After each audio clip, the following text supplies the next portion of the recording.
¿Qué tienen en común? Esto y esto.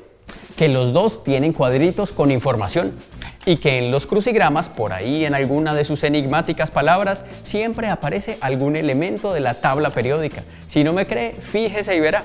A mí me gustan los crucigramas. Cuando estoy en la oficina desparchado, pues saco un crucigrama y me pongo a llenarlo. Y como uno no se las sabe todas, pues empieza a decir, ayúdenme, a ver, hijo de Zeus, madre de Jesús, da la leche, y no falta el otro desparchado que le ayude a uno. Cronos, María, vaca, trabaje vago. Y así me he aprendido algunas palabras típicas de los crucigramas. Y creo que los crucigramistas deben agradecerle mucho a la tabla periódica, porque los dos insumos que tienen deben ser diccionario y tabla periódica. Y cuando en algún momento les queda por allá solamente dos letras en un rincón, la A y la G, dicen, ¿qué voy a hacer aquí? Tabla periódica. Y efectivamente, AG, símbolo de la plata, me salvé. Pero entonces, ¿qué es en realidad la tabla periódica? ¿Y para qué nos sirve? Aparte de para llenar crucigramas. Bueno, voy a continuar con este. Isla de Grecia, 5 letras. ¡Trabaje, vamos! La tabla periódica es el catálogo de los componentes de la materia conocida del universo. La mineralogía es la ciencia que estudia los minerales. Los minerales en sí están compuestos por elementos de la tabla periódica. Mi nombre es Jorge Andrés Hoyos Arbeláez, soy químico de la Universidad de Antioquia, con doctorado en Ciencias Alimentarias. Mi nombre es Natalia Vanessa Uazapud Enríquez, yo soy ingeniera geóloga, soy docente de mineralogía. Soy Santiago Rendón, perdí química en el colegio y me gusta hacer crucigramas. Hoy aprenderé junto a ustedes algunas cosas sobre la tabla periódica. Y si en la oficina están extrañando el crucigramas, me lo traje. Tranquilos, yo lo devuelvo lleno. A ver.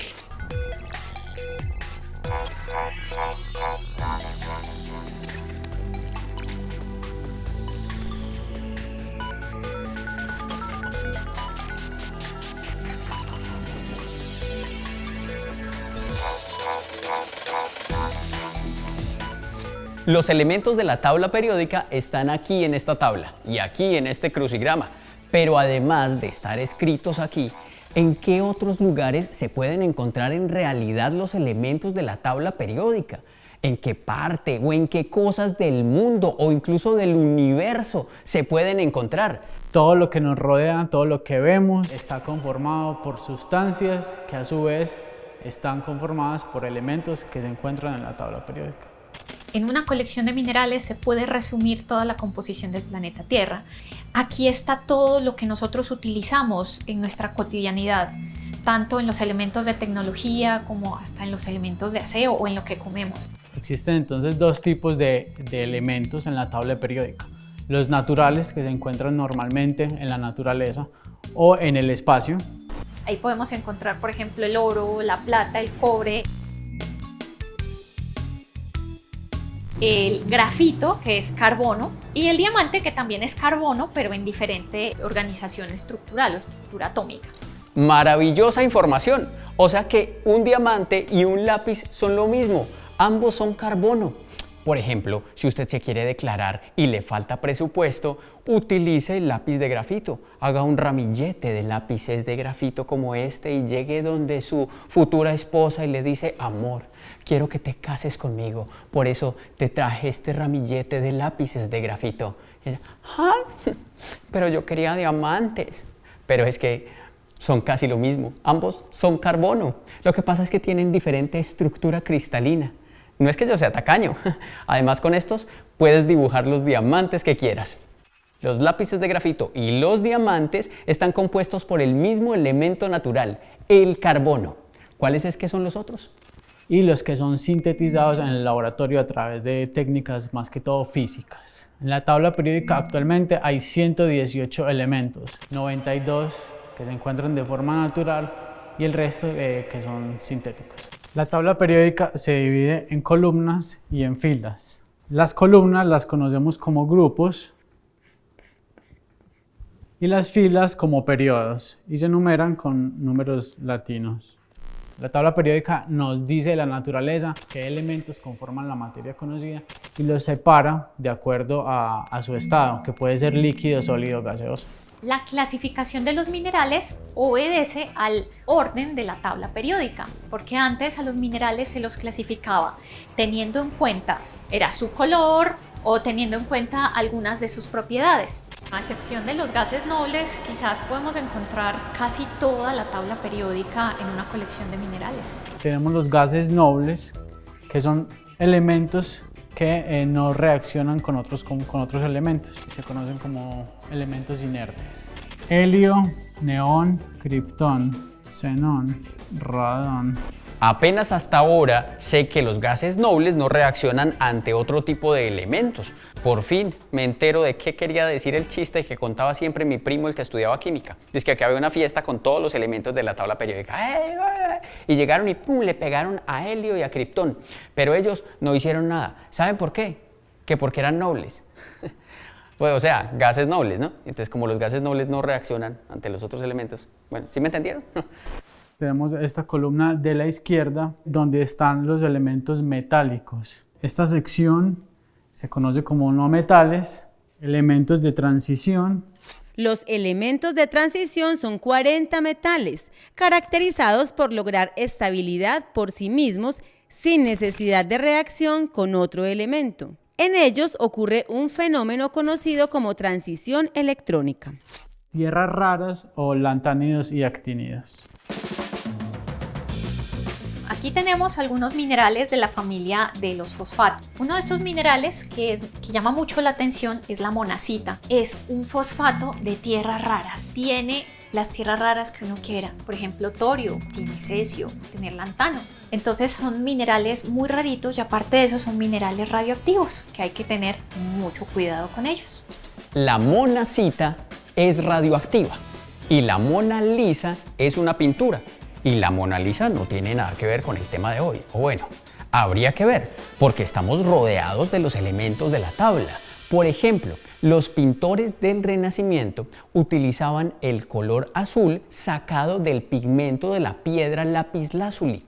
El ocre lo sacaban de la arcilla, el rojo del óxido de hierro y el amarillo del cromato de plomo, que son dos elementos metales de la tabla periódica y que se usan para otras cosas. Bueno, ya sabemos, la tabla es una tabla, está claro, pero ¿y por qué periódica? Periódica es porque al avanzar hacia abajo en las columnas o hacia la derecha en las filas, el tamaño de los átomos va aumentando. Eso es lo que conocemos como periodicidad.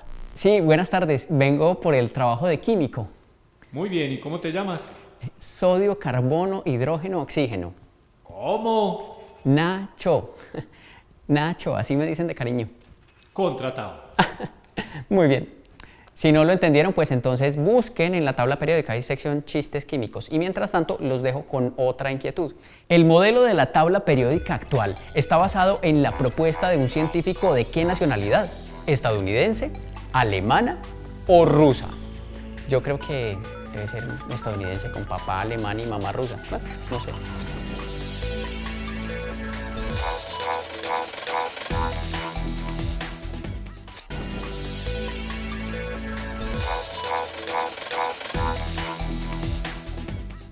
A mediados del siglo XIX, los químicos tenían claro que la lista de los 60 elementos de la naturaleza plenamente identificados podía seguir creciendo y que necesitaban un sistema para nombrar y clasificar los que ya conocían. Para resolver este problema, 127 científicos de 12 nacionalidades se reunieron en el primer Congreso Internacional de Químicos de la historia. Uno de los asistentes aprovechó la ocasión para repartir un artículo suyo publicado un par de años atrás, en el que insistía en la diferencia entre peso atómico y peso molecular. Esta idea quedó rondando en la cabeza de 3 asistentes al Congreso, quienes se aventuraron en proponer clasificaciones de los elementos. El primero de ellos diseñó una tabla en donde los elementos se ubicaban en orden de crecimiento de la masa atómica. Otro hizo pública una primera versión de su clasificación en 1864 y presentó una versión mejorada 5 años más tarde, en la que proponía una organización de los elementos de acuerdo al peso atómico creciente, teniendo cuidado de ubicar en las mismas columnas verticales elementos con propiedades químicas similares. Ese mismo año, el químico ruso Dmitri Ivanovich Mendeleev, quien también asistió al Congreso del 60, presentó su propuesta. Los elementos descubiertos hasta entonces estaban ordenados según su masa atómica, situando en la misma columna los que tenían algo en común. Y como si fuera poco, cuando no le parecía que ningún elemento conocido correspondiera a una posición, dejó el espacio vacío. A medida que pasó el tiempo y se fueron descubriendo nuevos elementos, estas casillas vacantes se fueron llenando, incluida la del elemento con número atómico 101, descubierto en 1955, que lleva como nombre Mendelevio en su honor. La tabla periódica actual se basa en la propuesta de un científico ruso, Dmitri Ivanovich Mendeleev. Dmitri Mendeleev, o en ruso Dmitri Mendeleev, se inventó por allá un sistema para ordenar los elementos de la naturaleza en 1869. Hace poco se conmemoraron los 150 años de este suceso, en el 2019, y las Naciones Unidas decidieron hacer fiesta. Y declaremos ese año como el año de la tabla periódica. ¡Yepa! Y pueden ustedes creer que este señor Mendeleev, con tremendo aporte que hizo, y nunca lo aceptaron en la Academia Rusa de las Ciencias, ¿ah? Por lo menos sí lo aceptaron en la tabla periódica, porque hay un elemento en ella que se llama el mendelevio. A propósito de los nombres, ¿de dónde salen? ¿A quién se le ocurren? Porque es que no es que descubran un elemento y venga con una etiqueta. Gracias, mano. ¿Quién le puso en la tabla periódica el moscovio a un elemento? Eso suena como moscorrofio. O el wolframio. Eso suena como a mi primo Wolfram. ¡Wolfram! ¿Tenés un elemento? Los nombres en la tabla periódica no tienen un sistema para ser definidos. El nombre lo determina el equipo de personas que lo descubre o que lo sintetiza. Pueden honrar sitios, personas, dioses. Número atómico de uno de los 2 elementos que homenajean a una mujer científica. Elemento 109, meitnerio, que homenajea a Lise Meitner, una física austro-sueca que colaboró en el descubrimiento del elemento protoactinio. Muchas gracias, Jorge, vos siempre tan oportuno. Ve, y ya que estás tan tan proactivo, ¿por qué no nos decís otros nombres de elementos que homenajeen gente o lugares? Sí, me acuerdo, por ejemplo, de elementos que honran países, Polonio, Francio, ciudades, el Californio. Si yo descubriera un elemento, ¿qué nombre le pondría? Me imagino, elemento 137, elemento radioactivo de nombre santiaguinio. Mentira, eso suena como a guineo. Pero si hay un elemento que se llama xenón, le podría poner narixón. Lo cierto del caso es que hasta ahora el único que he descubierto es el radio. Y no el elemento sólido de la tabla, sino un radio que descubrí en el cajón de las medias de mi papá 2 días antes de Navidad cuando me lo iban a regalar. Pero supongo que faltan muchos elementos por descubrir o por sintetizar. En ese caso, ¿qué pasa con la tabla periódica? ¿O cuántas tablas hay? ¿O cómo es la cosa? Por versiones podríamos decir que cada que se descubre o se sintetiza un elemento, se crearía una nueva versión de la tabla periódica. Hay muchas reorganizaciones de la forma como conocemos la tabla periódica. Han hecho versiones circulares, helicoidales, hasta hay un cubo de Rubik en el que en los lados están los elementos químicos. Los elementos de la tabla periódica están hasta en el cubo Rubik, en todo lo que nos rodea, en nosotros mismos, aquí y allá. El desodorante que nosotros usamos está compuesto de minerales que tienen específicamente algo que se llama alunita, que es un sulfato de potasio y aluminio. Y tiene la propiedad de ser hidrofóbico, entonces nos va a ayudar a que nosotros no sudemos. Otra cosa muy común que nosotros tenemos en la casa que está compuesta de estos elementos es la crema dental, que utiliza carbonato, utiliza calcita. Los antisolares tienen en proporción titanio, que ayuda a que los rayos solares no nos afecten. Aquí tenemos algunos minerales de los haluros y tenemos halita, que es el cloruro de sodio, sal común o la sal de cocina. Entonces este mineral es muy importante no solo para la industria alimenticia, para darle sabor a nuestras comidas, sino que de aquí se extrae sodio y cloro. O sea, la sal que le echamos a la sopita y lo que le echan a las piscinas para limpiarlas comparten algunos elementos. Entonces puede ser peligrosa, porque a un tío le pusieron una dieta bajita en sal que por riesgos cardiovasculares. Y en la familia le decían que el simplecito, no sean así. Pero entonces uno porque puede comer sal si tiene sodio y está mezclada con cloro, pero no se puede tomar una copita de cloro así como para celebrar. ¡Salud! ¡Claro que sí! Eso de lo que estás hablando, Santiago, combina dos elementos. El sodio, que cuando está de manera natural es un metal que al contacto con agua reacciona explosivamente. Y el cloro, que en su estado natural es gaseoso y se utiliza para purificar agua, entre otros usos. Pero al combinarlos, tenés la sal de cocina, el cloruro de sodio. Genial. Me acabas de dar otra respuesta para el crucigrama. Composición química de la sal, NaCl. Muy bien. A ver esta. Su símbolo atómico es K y está en el banano.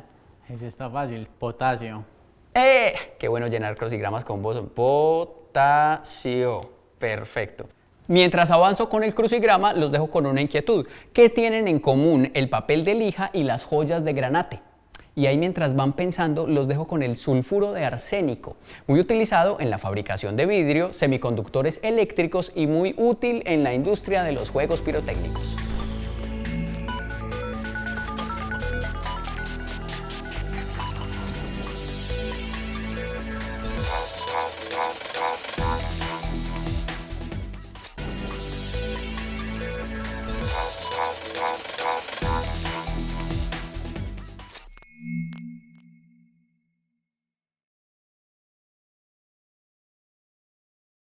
La calcantita, ahí tan bonita como la ven, es un sulfato producto de la alteración de minerales de cobre y es tóxica, linda y tóxica, como mi ex. Pero ustedes se preguntarán, ¿por qué si es tan linda no hay joyas de calcantita? Y la respuesta es porque va perdiendo color con el paso del tiempo.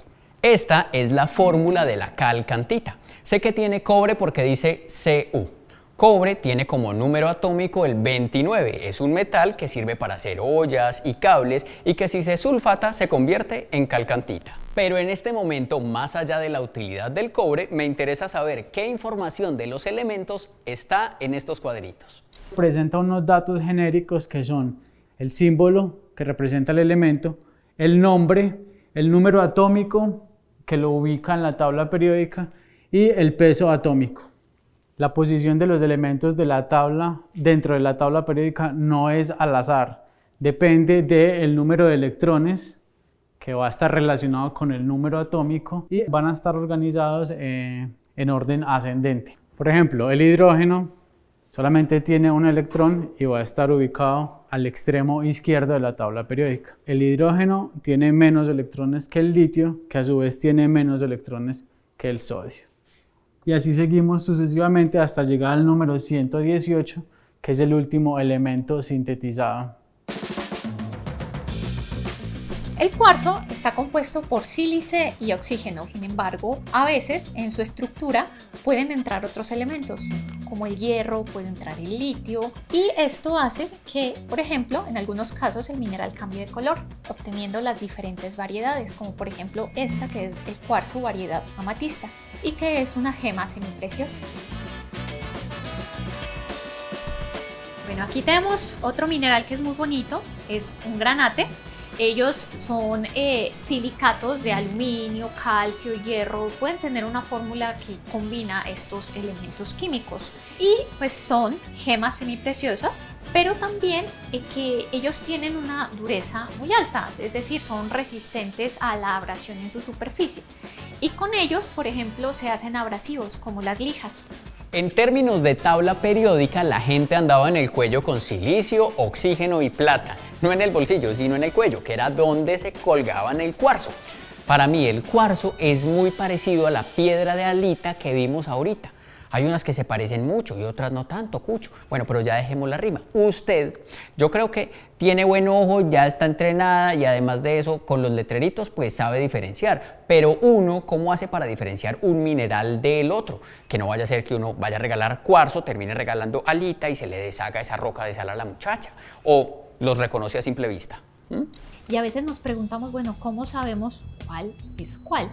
Entonces, gracias a su composición química, hay ciertos elementos de la tabla periódica que reaccionan con algunos reactivos. Para ese experimento vamos a utilizar a la calcita, que es un carbonato de calcio, es decir, que está compuesta de calcio, carbono y oxígeno. Y como reactivo vamos a utilizar al ácido clorhídrico, que está compuesto de hidrógeno y de cloro. En la parte sólida tenemos de que el calcio se une al cloro del ácido formando cloruro de calcio. Vemos que en la parte líquida se forma agua y en la parte gaseosa se forma CO2. Entonces las burbujitas que vemos salir en la reacción es ese dióxido de carbono que sale producto de la reacción con el ácido y el carbonato. Los hay líquidos, sólidos, gaseosos, preciosos, espantosos, venenosos. ¿Qué hay de cierto? Que hay algo que le llaman la calle de la muerte. Callejón de los venenos. Eso, el callejón de los venenos. ¿Cómo es eso? Imagínense que van pasando por un pasillo y hay varios elementos que se consideran o que son venenosos al contacto o al consumo humano. El talio, el bismuto. De los radioactivos está el radio, el polonio. Dentro de los que reaccionan violentamente con agua y pueden generar sustancias corrosivas está el sodio. Les iba a hacer un chiste de sodio e hidrógeno, pero nada. Si había chiste, ¿no? Nada, porque el símbolo atómico del sodio es Na, nada. En fin, el sodio es uno de los componentes de la sal. Como ya vimos, NaCl, cloruro de sodio. El cloro y el sodio son muy comunes en nuestra cocina, como también lo es el aluminio, ollas de aluminio, papel de aluminio. ¿Ustedes saben dónde le empacan el sanduchito a los Minions cuando se van de la casa? Pues en papel de aluminiums. En fin, en la cocina esos son los más comunes, pero ¿cuáles son los más comunes en la Tierra? Los elementos con los que nos podemos relacionar más fácilmente o que estamos en contacto directo son los que conforman la atmósfera. 78% nitrógeno, 21% oxígeno, es el aire que respiramos, que sería como la mayor proporción, y ese 1% restante está conformado por otros gases, otros elementos. La composición promedio de la superficie lunar tiene un 43% de oxígeno, 20% de silicio y el resto es magnesio, hierro, calcio, aluminio, cromo, titanio y manganeso. Así como la Tierra, la Luna también está compuesta por elementos y está llena de cráteres con nombres de personas que dejaron su huella, no en la Luna, sino en la Tierra.